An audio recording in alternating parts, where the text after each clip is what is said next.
భరించాల్సింది. Right sir. Israel Hamas యుద్ధానికి నేటితో ఏడాది సార్. ఏడాది కాలంగా యుద్ధం జరుగుతోంది. రీసెంట్గా ఇజ్రాయెల్ మీద ఇరాన్ దాడి చేస్తే ప్రతీకారంగా దక్షిణ బీరుట్ మీద ఉత్తర గాజా మీద కూడా ఇజ్రాయెల్ నిన్న నైట్ విరుచుకుపడింది. ఇప్పటివరకు ఏడాది కాలంగా జరిగిన ఈ యుద్ధంలో 42,000 మంది చనిపోయారు. గాజా మొత్తం 60% కొలాప్స్ అయిపోయిన పరిస్థితి. 2,27,500కు పైగా భవనాలు నేలమట్టమయ్యాయి సార్. చాలా ఉద్రిక్త పరిస్థితులు అక్కడ ఉన్నాయి. ఈ నేపథ్యంలో భారత విదేశాంగ మంత్రి జైశంకర్ యునైటెడ్ నేషన్స్ని క్వశ్చన్ చేస్తూ ఉన్నారు. ప్రపంచంలో 2 భారీ యుద్ధాలు జరుగుతూ ఉంటే మీరు ఎక్కడ ఉన్నారు, ఎందుకు సైలెంట్గా ఉన్నారు అని చెప్పేసి. యునైటెడ్ నేషన్స్ అంటే ఏంటండి? ఐక్యరాజ్యసభ. ఐక్యరాజ్యసమితి అంటే ఏంటి? అదే అంటున్నాను. ఏంటి? What is it? Organization of world countries. Sir అది క్వశ్చన్ చేయలేదంటే ఇండియా, అది ఇండియా కూడా అందులో భాగమే. యునైటెడ్ నేషన్ అంటే ఒక మనిషి కాదు కదండి. అవును సార్. ఇక మనిషి కనుక నువ్వు ఎందుకు క్వశ్చన్ లేదంటే అర్థం ఉంది. United Nations is an organization. ఏం ఆర్గనైజేషన్ అది? ప్రపంచంలో ఉన్న 200 దేశాల కలయిక. మరి దాంట్లో 200 దేశాల భాగస్వామ్యం ఉంది. క్వశ్చన్ చేస్తా యునైటెడ్ నేషన్ క్వశ్చన్ చేస్తే ఏమొస్తుంది? అది ఏం చేయగలుగుతుంది యునైటెడ్ నేషన్స్? యునైటెడ్ నేషన్స్కి ఏమైనా మ్యాజిక్ పవర్స్ ఉన్నాయా? యునైటెడ్ నేషన్స్ ఇది సింపుల్ అండ్ ఆర్గనైజేషన్ అంతే. సో దానికి యునైటెడ్ నేషన్స్కి ఒక ప్రత్యేకమైన సెపరేట్ ఫోర్స్ ఉంది. దానికి ఏమైనా వెళ్ళి యునైటెడ్ నేషన్స్కి ఒక మిసైల్స్ ఉన్నాయా వీళ్ళ మీద వాళ్ళ మీద ప్రయోగించి ఆపడానికి? అందువల్ల యునైటెడ్ నేషన్స్ మీద అంటే లాభం లేదు. వరల్డ్ ఆర్డర్ అలా ఉన్నప్పుడు నేను ఇదివరకు కూడా చెప్పాను, ఐక్యరాజ్య సమితి అనేది ఒక వ్యాక్యూమ్లో పనిచేయదు. ఐక్యరాజ్య సమితి అనేది ప్రపంచంలో ఉన్న రాజకీయ, ఆర్థిక, మిలిటరీ పరిస్థితుల కాంటెక్స్ట్లో పనిచేస్తుంది. ప్రపంచంలోనే రాజకీయ, ఆర్థిక, మిలిటరీ కాంటెక్స్ట్లు కొన్ని ధృవాలుగా ఉన్నప్పుడు, అగ్రరాజ్యాల ఆధిపత్యంలో ఉన్నప్పుడు యునైటెడ్ నేషన్ కూడా చేయగలిగింది ఏమీ ఉండదు.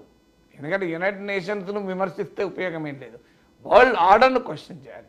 ఆ వరల్డ్ ఆర్డర్ను క్వశ్చన్ చేస్తూ ఆధిపత్యాన్ని క్వశ్చన్ చేయాలి. అది క్వశ్చన్ చేయకుండా ఐక్యరాజ్య సమితి మీద పడితే ఆ ఐక్యరాజ్య సమితి ఏం చేయగలుగుతుంది? ఇప్పుడు మీరు పార్లమెంట్లో చర్చలు బాగా లేవని పార్లమెంట్ బిల్డింగ్ను కోప్పడితే ఏమొస్తుంది? పార్లమెంట్ బిల్డింగ్ ఏం చేస్తుంది? ఈ పార్లమెంట్ సెక్రటరీ జనరల్ ఏం చేస్తాడు?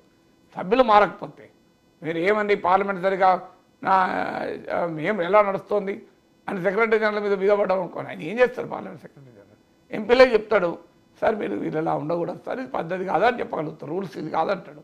అందుకని ఏం చేయగలుగుతారు చెప్పండి? యునైటెడ్ నేషన్ సెక్రటరీ జనరల్ ఏం చేయగలుగుతాడు? యునైటెడ్ నేషన్ సెక్రటరీ జనరల్ ఇజ్రాయెల్కి పోతే రానివ్వమన్నారు. మరి దానికి ఖండించిన భారత విదేశాంగ మంత్రి, అయ్యా యూఎన్ సెక్రటరీ జనరల్ రాని ఏం చేయాలి? యూఎన్ సెక్రటరీ జనరల్ ఇజ్రాయెల్ మీద బాంబులు వేయగలడా? ఆయన బాంబులు ఉన్నాయా? ఏం చేస్తారు? What will you do? United nation దగ్గర ఉన్న మ్యాజిక్ పవర్స్ ఏంటి? యునైటెడ్ నేషన్ చేయగలిగింది ఏమీ లేదు. ప్రపంచంలో ఉన్న బలాబలాల్ని యూఎన్ఓ రిఫ్లెక్ట్ చేస్తుంది. దానికి భిన్నంగా రిఫ్లెక్ట్ చేసే క్వశ్చన్ లేదు. మీకు బలం ఉన్నప్పుడు బలాబలాల్లో మార్పు రావాలి. ఇప్పుడు పార్లమెంట్లో గత 10 ఏళ్ళుగా మా నరేంద్ర మోడీకి తిరుగులేని మెజార్టీ ఉండే. ఆయన చెప్పింది చేశాడు. ఆయన ఎవరు చెప్పినా వినలే. ప్రజలు పోరాడితే తప్ప వ్యవసాయ చట్టాలు వెనక్కి తీసుకెళ్ళే. ఇవాళ ప్రజలు వెంటనే 303 నుంచి 240 తగ్గించారు.